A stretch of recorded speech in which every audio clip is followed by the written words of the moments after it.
जय हिंद। आज हम लोग नाउन के एक्सरसाइजेस को करेंगे और इसमें हम बहुत सारे वर्ड्स को सीखेंगे। ऐसे नाउन जो अनकाउंटेबल होते हैं, ऐसे नाउन जो काउंटेबल, जो सिंगुलर और प्लूरल दोनों की तरह यूज हो सकते हैं, ऐसे नाउन जो दिखने में प्लूरल होते हैं लेकिन होते सिंगुलर की तरह यूज होते हैं, और ऐसे भी नाउन देखेंगे जो सिंगुलर और प्लूरल दोनों एक ही फॉर्म में यूज हो जाते हैं। इन सारे नाउन से फायदा ये होगा कि अगर ये नाउन को पहचान लेते हैं आप, तो उनके साथ वर्ब को यूज करना आसान हो जाएगा। यानी अगर आप ये पहचान लेते हैं कि अनकाउंटेबल नाउन है, तो अनकाउंटेबल नाउन तो सिंगुलर होता है, तो सिंगुलर के साथ आप सिंगुलर वर्ब यूज कर पाएंगे। ऐसे नाउन जो हमेशा प्लूरल में यूज किए जाते हैं, तो उनके साथ सिंगुलर वर्ब तो यूज नहीं करेंगे, आप प्लूरल वर्ब ही यूज करेंगे। तो इन सारे वर्ड्स को इसमें देखेंगे, इन एक्सरसाइजेस में देखेंगे, और इनके साथ साथ अगर नाउन पे आपको कमांड हो जाती है तो डिटर्मिनर्स को भी पढ़ना आसान हो जाएगा। तो इसमें हम कुछ डिटर्मिनर्स को भी साथ साथ देखते चलेंगे, जिससे कि नाउन की अंडरस्टैंडिंग आपकी पूरी तरीके से क्लियर हो जाए। तो चलिए शुरू करते हैं। यहाँ पे आप देखेंगे इंप्रूवमेंट ऑफ सेंटेंस से ये क्वेश्चन लिए गए हैं। हालांकि अगर नाउन पे अच्छी पकड़ है तो चाहे वो इंप्रूवमेंट ऑफ सेंटेंस से क्वेश्चन पूछे, स्पॉटिंग एरर से क्वेश्चन पूछे, फिल इन द ब्लैंक्स से क्वेश्चन पूछे, कोई भी क्वेश्चन पूछ ले आपके लिए आसान हो जाता है। ठीक है, तो डायरेक्शन पढ़ लेते हैं। Choose the correct alternative for the underlined part. ये अंडरलाइन पार्ट है, उसके ये ऑल्टरनेटिव्स दिए गए ए बी सी डी। इनमें से किसी एक ऑप्शन को चुनना है। अगर आपको लगता है कि सेंटेंस सही है तो नो इंप्रूवमेंट को चुनिए, लेकिन अगर लगता है कि ये गलत है, ये अंडरलाइन पार्ट, इनमें से किसी एक को इससे रिप्लेस किया जा सकता है, तो उस ऑप्शन को सही आप चुन सकते हैं। ठीक है, तो क्वेश्चन है, rubbish are cause of many diseases in summer season. Summer season में जो रबिश होते हैं वो एक कारण बनते हैं बहुत सारे बीमारियों के लिए। ठीक है, तो अब यहां पे आपको क्या यूज करना चाहिए? रबिश आर यूज करना चाहिए कि उनकी जगह पे रबिशेस आर यूज करना चाहिए? अब आपको रबिश और रबिशेस कैसे होगा? जब अगर ये काउंटेबल नाउन होगा तभी तो आप इससे रबिशेस यूज कर पाएंगे। यानी कि अगर कोई नाउन काउंटेबल है, जैसे मान लो मैंने लिखा पेन, तो पेन काउंटेबल नाउन है, तभी तो पेन्स आप बना सकते हैं। बुक काउंटेबल है, तभी तो बुक्स बना सकते हैं। लेकिन अगर आपको ये पता नहीं कि रबिश काउंटेबल अनकाउंटेबल है, तो कैसे आपको पता चलेगा इसके साथ इज यूज होगा कि आर यूज होगा? तो इसके लिए पहले आपको जानना पड़ेगा कि रबिश जो है काउंटेबल है कि अनकाउंटेबल। यहां पे देखिए, रबिश अनकाउंटेबल नाउन है। होता क्या मतलब है इसका? Things that you throw away because you no longer want और नीड देम। यानी कि ऐसी चीज जिसकी आपकी जरूरत नहीं है, नो लॉन्गर वांट, अब उसकी जरूरत नहीं है, उसको आपने फेंक दिया, उसको बोलते हैं रबिश। तो रबिश जब अनकाउंटेबल नाउन है तो उसके साथ वर्ब कैसा यूज होगा? सिंगुलर यूज होगा। ठीक है ना, रबिशेस आप यूज नहीं कर सकते। रबिश वर्ब की तरह भी यूज होता है। एक वर्ड एक तरीके से नहीं यूज होते, कई तरीके से यूज हो सकते हैं। यानी कि उनके पार्ट्स ऑफ स्पीच बदलते रहते हैं कॉन्टेक्स्ट के हिसाब से। तो अगर रबिश यूज करें तो रबिश वर्ब की तरह भी यूज हो सकता है, जिसका मतलब होता है टू क्रिटिसाइज, किसी की आलोचना करना, क्रिटिसाइज करना। somebody something severely or treat them as though they are of no value, और इस तरीके से ट्रीट करना कि उनकी कोई वैल्यू ही नहीं है। राइट, तो इस तरीके से रबिश को यूज कर सकते हैं। तो यहां पे हमें किस चीज की जरूरत है? क्रिटिसाइज करने से मतलब है, या हमें ऐसी चीज जिसकी जरूरत नहीं, जिसको हमने फेंक दिया है और जिसके कारण बहुत सारी बीमारियां आ रही हैं। तो जाहिर सी बात है, इसमें आपका सेंस ऑफ ये जो है ना, कॉमन सेंस, ये चीजें काम आनी चाहिए। इंटेलिजेंस यहाँ पे चेक किया जा रहा है इसके थ्रू कि आप इस रबिश को किस मीनिंग में यूज कर रहे हैं, कौन सी मीनिंग ये सही सेंस देगा। तो जाहिर सी बात है, इसमें हमने पाया कि रबिश का मतलब ऐसी चीज जिसको हमें जरूरत नहीं है, हमने फेंक दिया है। राइट, तो रबिश के साथ आप क्या यूज करेंगे? आर यूज नहीं करेंगे। इसके साथ क्या यूज करेंगे? इस अनकाउंटेबल नाउन है, यहाँ पे ये वाला आंसर सही हो जाएगा। ठीक है, इस क्वेश्चन को देखिए, machinery bring comfort in our life. Machinery क्या करती है? कंफर्ट लाती है आपकी जिंदगी में। तो मशीनरी जो होता है ना, वो अनकाउंटेबल नाउन होता है। अनकाउंटेबल नाउन, अगर अनकाउंटेबल नाउन है तो सिंगुलर होगा, और सिंगुलर होगा तो वर्ब उसके साथ क्या यूज करेंगे? सिंगुलर यूज करेंगे। तो इसके साथ वर्ब सिंगुलर यूज करिए, और वर्ब सिंगुलर करने के लिए इसमें क्या यूज करना पड़ेगा? हमें यस या ईएस ऐड करना पड़ेगा। आपको पता ही होगा कहां पे ईएस यूज होता है, कहां पे एस यूज होता है। तो जब भी कोई वर्ब अपने बेस फॉर्म में है ना, तो उसके साथ अगर एस या ईएस ऐड करेंगे तो वर्ब वो सिंगुलर में बदल जाएगा। ठीक है, तो चूंकि ये मशीनरी अनकाउंटेबल है, सिंगुलर है, तो इसके साथ ब्रिंग्स आप यूज करिए। कौन सा ऑप्शन सही हो जाएगा? मशीनरी ब्रिंग्स, ये वाला ऑप्शन सही हो जाएगा। मशीनरीज मत यूज करें क्योंकि अनकाउंटेबल नाउन है, और अनकाउंटेबल को अगर प्लूरल में चेंज करेंगे जबरदस्ती का तो गलत हो जाएगा सेंटेंस। इस क्वेश्चन को देखते हैं। My father gave me an advice to overcome the problem. अब यहां पे जो एडवाइस है एंड्स विथ सीई, ये नाउन की तरह यूज होता है, और एडवाइस एंड विथ एसई ये वर्ब की तरह यूज होता है। तो हमें यहाँ पे तो नाउन ही चाहिए ना, और नाउन आपको पता है कि ये नाउन जो होता है अनकाउंटेबल होता है, और जब अनकाउंटेबल है तो ये एन यूज नहीं होगा, तो यहाँ पे जो एडवाइस होगा वही आंसर सही हो जाएगा। ठीक है, एडवाइस क्या होता है? ये लिखा हुआ है एन ओपिनियन और a suggestion about what somebody should do in a particular situation. ये एक तरीके का आपका सजेशन होता है, आपका ओपिनियन होता है, जो आप बताते हैं किसी को कि सिचुएशन में क्या करना है। ठीक है, तो एडवाइस अनकाउंटेबल नाउन होता है। जैसे यहाँ पे देखो कितना अच्छा यूज किया है, we were advised to seek legal advice. तो यहाँ पे एडवाइस जो है ये वर्ब है, और यहाँ पे एडवाइस जो है ये नाउन है। Next, infantry is enough to handle the situation. Infantry क्या होता है? इन्फेंट्री एक पैदल सेना होती है। ठीक है, ये अनकाउंटेबल नाउन है एग्जैक्टली। ठीक है, लेकिन ये सिंगुलर और प्लूरल दोनों में यूज होता है, तो इसलिए इनके साथ सिंगुलर और प्लूरल वर्ब दोनों यूज कर दिया जाता है। यानी कि इन्फेंट्री के साथ इज यूज करो या आर यूज करो, वाज यूज करो या वर यूज करो। तो ये अनकाउंटेबल नाउन है एग्जैक्टली, इसके साथ सिंगुलर या प्लूरल वर्ब आप यूज कर सकते हैं। इन्फेंट्री क्या होती है? Soldiers who fight on foot, जिसको पैदल सेना बोलते हैं। यहां पे एक सेंटेंस देख लीजिए, द इन्फेंट्री वाज या वर गार्डिंग द ब्रिज। एक इन्फेंट्री होती है, इन्फेंट्री में कई सारे उसमें सोल्जर्स होते हैं। ठीक, तो वो इन्फेंट्री क्या कर रही है? ब्रिज को गार्ड कर रही है। तो अगर इन्फेंट्री एक है तो वाज यूज करिए, इन्फेंट्री कई सारी इन्फेंट्री है तो उनके लिए आपका इन्फेंट्रीज नहीं यूज होगा, इन्फेंट्री यूज होगा लेकिन वर्ब उसके साथ बदल जाएगा। जैसे police is coming, police are coming, तो पुलिस सिंगुलर और प्लूरल दोनों में यूज होता है। उसी तरह से फिश सिंगुलर प्लूरल दोनों में यूज हो जाता है, हेयर सिंगुलर प्लूरल दोनों में यूज हो जाता है। तो बहुत सारे वर्ड हैं जो सिंगुलर और प्लूरल दोनों में यूज हो जाते हैं, तो उनकी लिस्ट मैं आपको प्रोवाइड कर दूंगा, आप देख लीजिएगा। राइट, तो ये सारी चीजें हैं। इस तरीके से आपको पता चल गया इन्फेंट्री एक अनकाउंटेबल नाउन है जो सिंगुलर और प्लूरल दोनों वर्ब के साथ यूज हो जाते हैं। ठीक है, तो कौन सा आंसर यहां पे सही होगा आपका? इन्फेंट्री, इज या आर, ये तो दोनों ऑप्शन यहां पे फिर सही हो जाएगा। ठीक है ना, तो इसके साथ ऑप्शन देना चाहिए था, हालांकि यहां पे नो इंप्रूवमेंट हो जाता। वो इन्फेंट्री इज है तो इसमें इज ऑलरेडी यहां पे ऑप्शन, ये गलत टाइपिंग हो गया है, आप यहां पे नो इंप्रूवमेंट लगाइएगा। ठीक है, ऑप्शंस गलत आ गए हैं यहां पे। राइट, नाउ बढ़ते हैं नेक्स्ट क्वेश्चन की तरफ। Congratulation is given to me. Congratulation, exactly ये वर्ड होता है कॉन्ग्रेचुलेशंस, कॉन्ग्रेचुलेशंस, और ये प्लूरल होता है। ठीक है, तो कॉन्ग्रेचुलेशंस के साथ आर लगाइए, congratulations are given to me. Congratulations होता क्या है? कॉन्ग्रेचुलेशंस जो होता है ना, ये प्लूरल वर्ड होता है। अ मैसेज कॉन्ग्रेचुलेटिंग समबडी, एक ऐसा मैसेज जो कॉन्ग्रेचुलेट करने के लिए किसी को, यानी किसी को आप क्या करते हैं, उसकी कामयाबी पे आप उसको विश करते हैं। राइट, वो होता है जो मैसेज आप उसको देते हैं उसको बोलते हैं congratulations. A message congratulating somebody saying that you are happy about their good luck और सक्सेस। ये आप बताते हैं कि मैं आपकी कामयाबी पे खुश हूं। ठीक है, एक सेंटेंस में यूज भी किया हुआ congratulations, to offer oblique send your congratulations to somebody. लेकिन जो एक्ट ऑफ कॉन्ग्रेचुलेशंस होता है ना, उसको बोलते हैं हम क्या? Congratulation. The act of congratulating somebody, यानी जिस तरीके से आप किसी को कॉन्ग्रेचुलेट करते हैं, जिस मीडियम से आप कॉन्ग्रेचुलेट करते हैं ना, उसको कॉन्ग्रेचुलेशन बोलते हैं। जैसे अ लेटर ऑफ कॉन्ग्रेचुलेशंस, यानी कि एक लेटर लिखा कॉन्ग्रेचुलेशन के लिए। ठीक है, तो उसके थ्रू आपने उसको विश किया, तो लेटर ऑफ कॉन्ग्रेचुलेशन। यहां पे लिखते कॉन्ग्रेचुलेशन, तो ये गलत हो जाता। तो ध्यान रखिएगा कहां पे यूज करना है कॉन्ग्रेचुलेशन, कहां पे यूज करना है कॉन्ग्रेचुलेशंस। तो उस तरीके से यहां पे आप देखें, congratulation is given to me या congratulations are given to me. Message दिया गया ना जिसके थ्रू लोगों ने विश किया आपको, तो यहां पे यूज होना चाहिए कॉन्ग्रेचुलेशंस आर। ठीक है, ये वाला आंसर आपका सही हो जाएगा।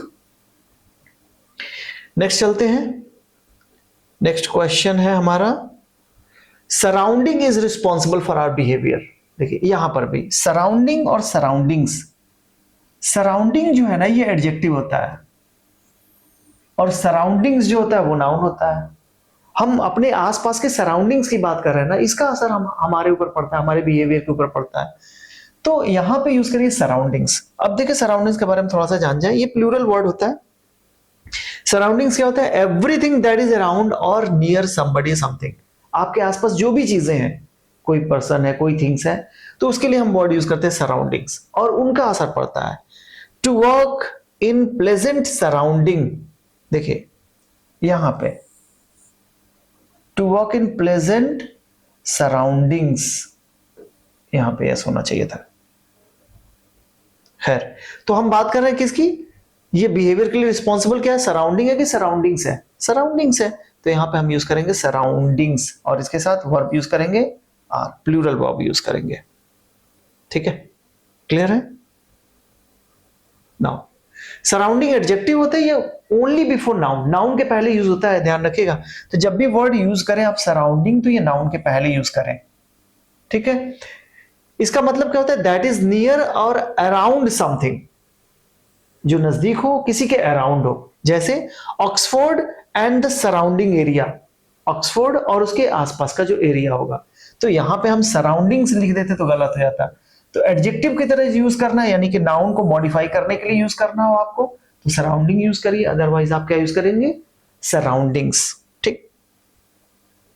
Now vegetable is good for our health. अब ये बताइए, यहाँ पे vegetable is good for health, कोई एक वेजिटेबल जो आपके हेल्थ के लिए अच्छा है, कि हम क्या लिखेंगे? वेजिटेबल्स लिखेंगे। Vegetables are good for health. ठीक, ये तो बहुत आसान सा वर्ड था। Now summon is not sent by the court. अब देखिए इस वर्ड के बारे में समझिए। समन जो है ना, ये वर्ब की तरह यूज होता है, और एक वर्ड होता है समन्स। समन्स जो होता है ना, वो नाउन की तरह यूज होता है। अब यहाँ पे क्या चीज को भेजा गया है? सेंट, यानी कोई लेटर भेजा गया होगा, तो नाउन है, तो यहाँ पे समन्स यूज करेंगे। जब समन्स यूज करेंगे तो ध्यान रखिएगा समन्स सिंगुलर है, और इसका समन्स का जो प्लूरल होता है वो होता है समन्सेस। समन्सेस यूज करेंगे, तो ये प्लूरल है।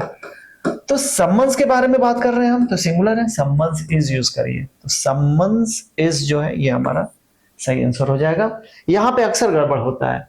समन्स नाउन है, समन क्या है? वर्ब है। समन्स नाउन है, तो इसका प्लूरल क्या है? समन्सेस है।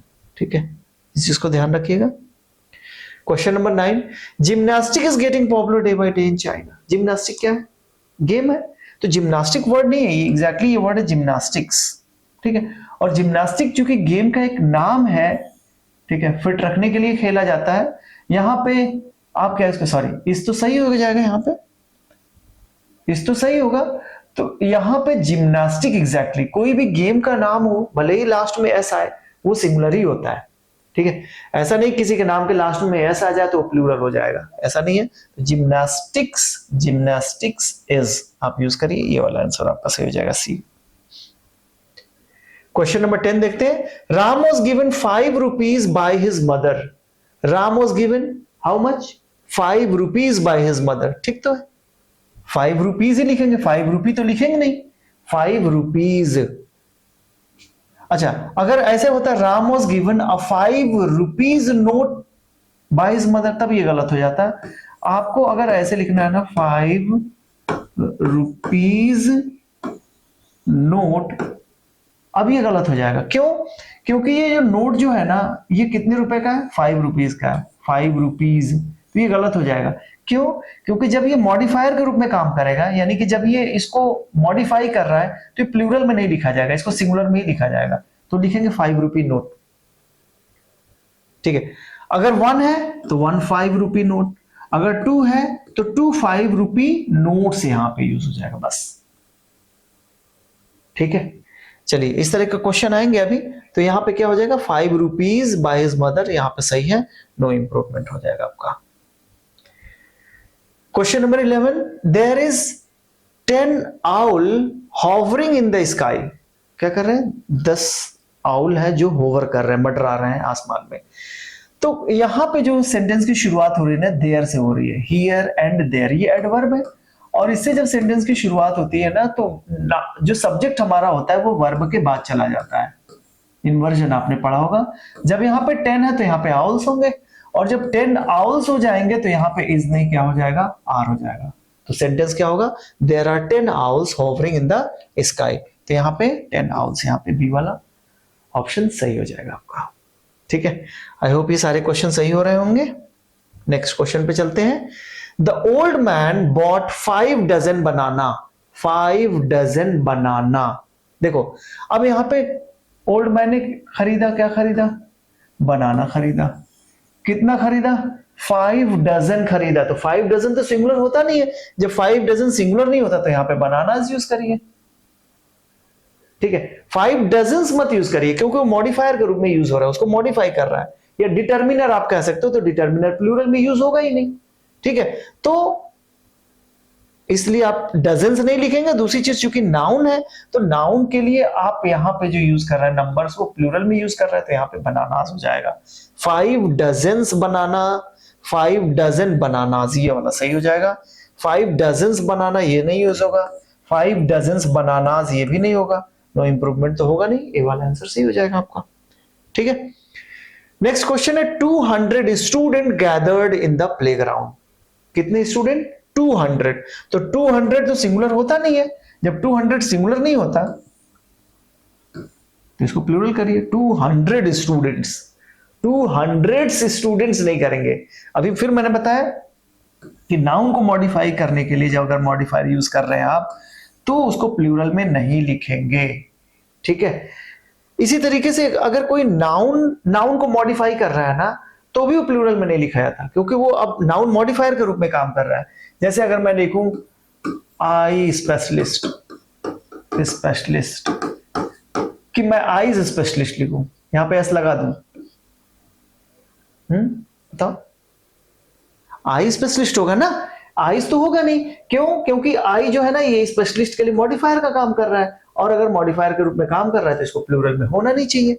उसी तरीके से यहाँ पे जो 200 ये स्टूडेंट्स के लिए मॉडिफायर हो गया, यानी ये डिटरमिन कर दिया इसके नंबर्स को, तो इसको प्लूरल में हम लिखेंगे नहीं, इस नंबर्स को हम प्लूरल में लिखेंगे, क्योंकि 200 सिंगुलर नहीं होता, प्लूरल होता है। ठीक है, तो उसको हम नाउन को प्लूरल में कर देंगे। संख्या अधिक हो रही है, तो यहां पे ऑप्शन क्या हो जाएगा, 200 स्टूडेंट्स। यहां पे देखिएगा बहुत करीबी मामला है, कहीं ये ना दिखे एग्जाम में तो फिर गड़बड़ हो जाएगा। 200 स्टूडेंट्स यहां पे ये सही हो जाएगा। 200 से स्टूडेंट्स ये भी गलत हो जाएगा, ये भी गलत हो जाएगा। ठीक है, नेक्स्ट क्वेश्चन पे चलते हैं। 100 ऑफ गेस्ट। अभी देखिए इसके पहले वाले क्वेश्चन में यहां पे संख्या एकदम क्लियर थी, 200 स्टूडेंट, उससे ज्यादा नहीं। यहां पे जो है ना 100 of guest were present in the wedding party. अगर आपसे पूछा जाए how many guest were present in the wedding party, तो आप बोलेंगे 100 गेस्ट। लेकिन अब बोले हंड्रेड्स ऑफ गेस्ट, सैकड़ों की तादाद में, तो कितने सैकड़े, नंबर तो क्लियर हुआ नहीं। तो ऐसे सेंटेंस को लिखने के लिए हम लिखते हैं हंड्रेड्स ऑफ गेस्ट्स। इस तरीके से जब संख्या जो हो जाए, जब नंबर जो हो जाए ना, वो क्या हो जाए, इनडेफिनिट हो जाए, तो सेंटेंस को लिखने का ये तरीका होता है, hundreds of guest, thousands of guest. ठीक है, तो अगर ये प्लूरल हो गया तो यहाँ पे वर्ब भी प्लूरल हो जाएगा। तो हंड्रेड्स ऑफ गेस्ट्स, देखिए यहाँ पे नहीं होगा, ये गलत हो जाएगा, ये भी गलत हो जाएगा, क्योंकि यहाँ पे गेस्ट प्लूरल में नहीं है। ये हो जाएगा hundreds of guests were present in the wedding party. I hope it's clear to you now. Next देखिए, my father gave me 5 100 rupee note. How much, 5 100 rupee note so that I might bring a 500 rupee note। देखिए father ने मेरे जो दिए ना, ये 5 दिए हैं 100 रुपए के नोट। ठीक है, ये जितने भी हैं ये 100 रुपए के नोट है। 5 है, कितने हैं, 5 है। जब 5 हैं और कितने 100 रुपी के हैं, 100 रुपी, तो ये एक सिंगल नोट थोड़ी है, 5 है ना ये, तो क्या हो जाएगा, ये नोट्स हो जाएगा। 5 100 रुपी नोट्स। ठीक है, और इसलिए दिया कि ये 5 जो है ना 100 रुपीज के ले जाऊं, और मैं एक लेकर आऊं, क्या चीज, 500 रुपीज का नोट। ठीक है, हाँ 500 rupee note. I hope is clear to you. अब क्या इसमें हमने करेक्शन किया, 100 रुपी तो था लेकिन कितने था, 5 था, तो यहाँ पे क्या हो जाएगा, नोट्स हो जाएगा। 5 100 नहीं, 5 100 रुपी नोट्स, ये वाला आंसर सही हो जाएगा। ठीक है, और भी ऑप्शन देख लेते हैं। 5 100 रुपीज नहीं, 100 रुपीज नोट के साथ नहीं लगाएंगे। ठीक है, मॉडिफायर जब होगा तो प्लूरल में यूज नहीं होगा, इस चीज का ध्यान रखिएगा। नाउ क्वेश्चन नंबर 16 देखते हैं। After every 5 year the central government brings many 5 years plan.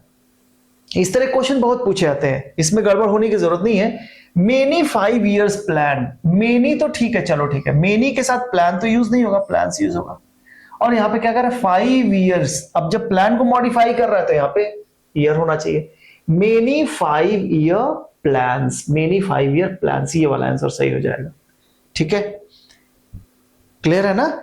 जहां पे डाउट है उसको क्लियर कर लीजिए वहीं पे। मेनी 5 ईयर प्लान्स, यहां पे प्लान जो है प्लूरल हो जाएगा। Next, the goods are made of harmless rubber. Goods जो सामान बने हुए किससे बने हुए, harmless rubber. Harmless rubber, rubber uncountable noun यहां पे। ठीक है, कोई दिक्कत नहीं, हार्मलेस रबर सही है। Next, once there was a brave king and he used to hunt lions. Once there was a brave king and he used to hunt, used to क्या है, मॉडल वर्ब है, बेस वर्ब यूज किया, Hunt, lions plural में use कर लिया, कोई दिक्कत नहीं। लॉयंस का शिकार करता था वो। ठीक है, नो इंप्रूवमेंट कर दीजिए। नेक्स्ट क्वेश्चन पे आइए। Countries after countries are condemning Israel for using hazardous gas. मतलब ये कंट्रीज आफ्टर कंट्रीज लिखना जो होता है ना, ये गलत होता है। जब भी हम प्रेपोजिशन के साथ मिलके दो नाउन को रिपीट करा रहे होते हैं तो उसको हमेशा सिंगुलर में लिखिए। कंट्री आफ्टर कंट्री, यानी कि एक देश के बाद दूसरा देश, उसके बाद दूसरा देश, हर एक दूसरा देश क्या कर रहा है, इजराइल का कंडेम कर रहा है। क्यों? क्योंकि उसने हैजार्डस गैसेस का यूज किया था। ठीक है, तो यहां पे जो है ना कंट्री आफ्टर कंट्री, लेकिन इसको इस तरीके से जब कंट्री आफ्टर कंट्री यूज कर रहे हैं तो ये मत समझिए कंट्री एक यहां पे यूज किया, कंट्री यहां पे यूज कर दिया तो ये प्लूरल हो गया। नहीं, ये सिंगुलर ही होगा और उसके साथ सिंगुलर वर्ब का यूज करिए, country after country is use करिए, यानी कि ये वाला आंसर सही हो जाएगा। ठीक है, next question, question number 20। Fishes is kept in the aquarium. अब फिशेज जो है ना, फिश का प्लूरल फिश ही होता है, फिश। ठीक है, सिंगुलर प्लूरल दोनों एक ही तरीके से यूज होते हैं, बस आपको वर्ब चेंज करने की जरूरत है। तो यहाँ पे चेंज कर दीजिए, अगर फिश यूज कर रहे हैं तो यहाँ पे फिश यूज करिए, लेकिन उसके साथ क्या यूज करिए, आर यूज करिए, केप्ट इन द एक्वेरियम। ठीक है, mean affect our life style. Mean और मीन्स ये दो वर्ड हैं। देखिए यहां पे हमें मीन यूज करना है, क्यों, नाउन के रूप में यूज करना है। और मीन यहां पे जो है ना वर्ब के रूप में अगर यूज करेंगे तो इससे नहीं, व्हाट डू यू मीन, मतलब क्या है तुम्हारा, मतलब बताओ उसको, या तो उसी लैंग्वेज में ट्रांसलेट करो या तो दूसरे लैंग्वेज में जो मुझे समझ में आ जाए। तो मीन का मतलब एक मतलब से जो जानते हैं, ये वर्ब के रूप में। मीन्स जो होता है ये प्लूरल काउंटेबल नाउन होता है। क्या मतलब होता है इसका? मतलब होता है एन एक्शन, एन ऑब्जेक्ट और a system by which a result is achieved, जिसके थ्रू हम क्या करते हैं, रिजल्ट को अचीव करते हैं, तो वो मीन्स की हम बात कर रहे हैं। तो मीन्स यहां पे जो है ना वो करता है, अफेक्ट करता है आवर लाइफ स्टाइल को। ठीक है ना, बात समझ में आ रही है? तो यहां पे हम क्या करेंगे, मीन्स यूज करेंगे, और प्लूरल काउंटेबल नाउन है तो इसके साथ अफेक्ट ही रहने देंगे, अफेक्ट्स नहीं लिखेंगे। तो क्या हो जाएगा, मीन्स अफेक्ट। ठीक है, means affect our life style.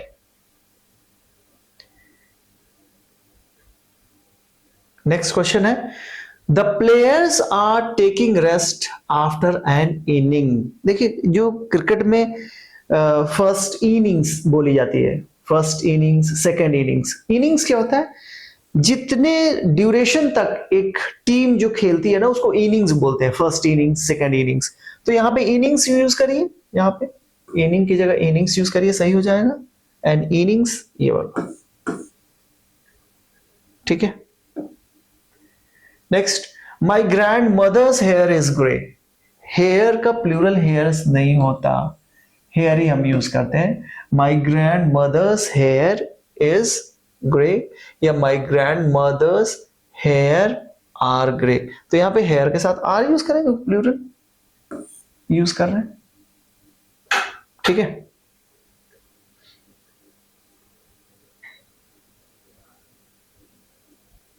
ठीक, next, works is progressing day by day and will be completed very soon। works is progressing day by day कि work is progressing, work uncountable noun है, इसको plural में use नहीं करते, ठीक है। तो सिंगुलर है, इसके साथ वर्ब सिंगुलर यूज करिए। work is progressing day by day and will be completed very soon, ठीक है। चलिए, आसान सा क्वेश्चन है। Next, word must be kept and completed timely। word must be completed कि words must be completed। यहां पे word का मतलब क्या है? word का मतलब promise, ठीक है ना। तो promise के लिए हम यूज कर रहे हैं, तो क्या यूज करेंगे? word must be kept and completed timely। Hindus and Sikhs are brother। देखिए brother ये तो वैसे भी नहीं होगा, या तो brothers हम यूज करें Hindus and Sikhs। एक वर्ड यहां पे और भी ऑप्शन लिखा हुआ ब्रदरन। ब्रदरन का मतलब क्या? ब्रदर जो होते हैं ना, जो सेम पेरेंट्स के, यानी सेम ब्लड जो होता है, एक ही माता पिता के जो बच्चे होते हैं उनको ब्रदर यूज करते हैं, ठीक है। यहाँ पे जो हिंदूज एंड सिख्स की जो बात की जा रही है ना, एक सोसाइटी के लोगों की बात की जा रही है, और उनके जो प्लूरल की जब बात होती है ना, तो उसके लिए ब्रदर हम यूज करते हैं, ब्रदरन। तो ये ओल्ड इंग्लिश में यूज होता है ब्रदरन। खैर, अगर आया क्वेश्चन तो इस तरीके से यूज कर लीजिएगा, Hindus and Sikhs are Brethren.